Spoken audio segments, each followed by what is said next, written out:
주님 주시는 아침 말씀은 요한복음 14장 27절입니다. 평안을 너희에게 끼치노니 곧 나의 평안을 너희에게 주노라. 내가 너희에게 주는 것은 세상이 주는 것과 같지 아니하니라.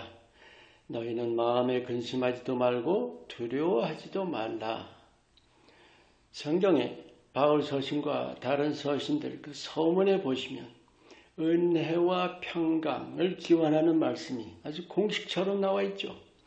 이 은혜와 평강 두 가지, 우리가 원하는 그리고 우리에게 필요한 가장 중요한 거 아닌가요? 오늘은 그 중에 평안에 대해서 나눕니다. 평안은 내게 달린 사실입니다. 여러분, 인생에 평안이란 게 실제 있을 수 있는가요? 인간은 동물과 다르죠. 본능을 따라 사는 동물은 자연의 흐름을 따라 살아요. 생사 자체부터 그 흐름을 따라갈 뿐이죠. 역행하지도 않고 할 수도 없습니다. 그러면 동물에게 근심이나 고뇌가 있을까요? 적어도 인생이 겪는 그런 근심 고뇌 말이에요. 그런데 왜 인생은 근심 고뇌가 사라질 날이 없는 건가요? 근본은 인간은 본능이 아닌 자신의 의지로 살아가기 때문입니다. 하나님께서 사람을 지으시면서 주신 명령을 보면 알 수가 있어요. 창세기 1장에서 만물을 다스리라 땅을 정복하라 하시고 거기다가 하나님 형상으로 지으셨죠. 이건 자연의 흐름을 따라 사는 게 아니라 자연을 개척하며 사는 거예요. 동물은 창세 때나 지금이나 변함이 없어요. 하지만 인생은 창세 때부터 끊임없이 새로워지고 발전해왔죠. 그리고 그렇게 개척하는 삶이니까 삶 자체가 도전이고 그 도전 속에 근심과 고뇌가 끊이지 않는 법이죠. 그런데 그 도전이라는 것에 긍정적인 면만 있는 게 아니라 부정적인 면도 있어요. 실은 그게 더 크죠. 왜냐하면 우리 인간의 근본적인 연약과 부족과 불완전 때문이죠. 뭔가 새로워지고 또 발전하고 성장하길 원해도 그런 도전들을 넉넉히 감당할 만큼의 모습이 아니란 사실입니다. 그래서 어려움과 고통이 반드시 따르게 마련입니다. 이건 삶의 원리라고 봐야 합니다. 사람 사는 세상엔 실제로 평안이라는 게 있을 수 없다는 거예요. 진정한 평안 말이에요. 그래서 오늘 이 말씀, 세상이 주는 평안 같지 않다. 세상이 주는 평안이 뭐예요? 조건부고 또 일시적이고 그건 진정한 평안이 아니죠. 사람들은 세상이 주는 평안을 평안으로 여깁니다. 조건부이고 일시적이라는 거 잘 알아요. 그래도 그게 중요하니까요. 여러분, 평안이 몸에 대한 거예요. 몸은 평안이 아니라 편안이에요. 안락. 영어로 말하면 peace가 아니라 comfort죠. 평안은 마음에 대한 것입니다. 사람이라면 누구나 마음의 평안을 원하죠. 누구나 중요하게 생각합니다. 그래서 눈에 보이지 않지만 삶에서 얼마나 그걸 추구하는지 몰라요.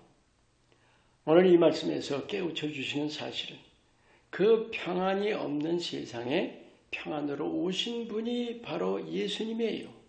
여러분, 예수님께서 이 땅에 평강의 왕으로 오신 사실을 아시나요? 이사야 9장 6절 말씀이죠. 쉽게 이해해서 평안 없는 세상, 또 평안이 있을 수 없는 인생에게 평안을 주시려고 오신 거예요. 예수님 이전에는 진정한 평안이라는 거 불가능했죠. 불완전한 인간이고 또 불완전한 인생삶, 그 속에 완전하신 하나님께서 사람 몸으로 찾아오셔서 십자가와 부활로 우리 안에 참 평안, 진정한 평안을 누릴 길을 열어주셨습니다. 할렐루야. 나의 평안을 너희에게 주노라. 여기서 나의 평안이 뭘까요? 여러분, 하나님께 두려움이 있을까요? 근심은요? 하나님 완전하시잖아요. 그리고 스스로 존재하시고 만유의 주이시고 모든 정사와 권세를 발 아래 두십니다. 우리가 쓰는 이 평안이라는 말을 하나님께 적용할 수는 없죠. 예수님께서 말씀하시는 나의 평안이라는 것은 예수님 자신이 평안이라는 말씀이에요. 그로 말해서 사람이 누릴 수 있는 절대 평안이라고 할까요? 조건이 없는 또 영원하고 흔들림이 없는 참 평안입니다. 그 예수님이 지금 나와 함께 하시면서 내게 말씀해 주시는 거예요. 내 평안을 내게 준다. 이미 주신 거죠. 어떻게 해요? 평안 자체이신 예수님이 함께 하시니까요. 예수님께서 평안으로 나를 감싸고 계시는 거예요. 평안이라는 게 무슨 물건처럼 받는 게 아니죠. 예수님 자신이 평안이시니까 우리가 할 일은 평안이신 예수님 안으로 들어가는 거예요. 좀 전에 나눴던 우리의 불완전한 바탕. 그래서 분명한 사실, 인간의 모습으로는 이 참 평안을 누릴 길이 없습니다. 평안이라는 게 없는 거죠. 유일한 길은 내가 예수님 안으로 들어가야 합니다. 예수님 안으로 내가 사라지는 거예요. 이것이 예수님이 말씀하신 평안을 누리는 길입니다. 늘 나누지만 우리가 믿는다면 예수님과 동행하는 일은 선택이 아니라 필수입니다.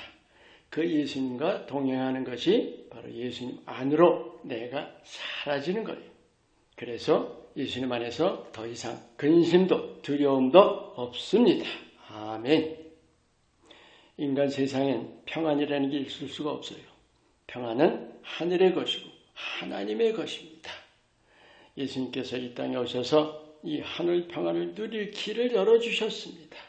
자신을 내려놓고 예수님과 늘 동행하며 예수님 안에서 하늘 평안 누리시기를 축원합니다. 기도합니다. 생각으로가 아닌 실제로 예수님 곁을 떠나지 않고 주와 늘 동행하며 모든 근심과 두려움을 이겨나게 하옵소서. 예수 이름으로 기도합니다. 아멘.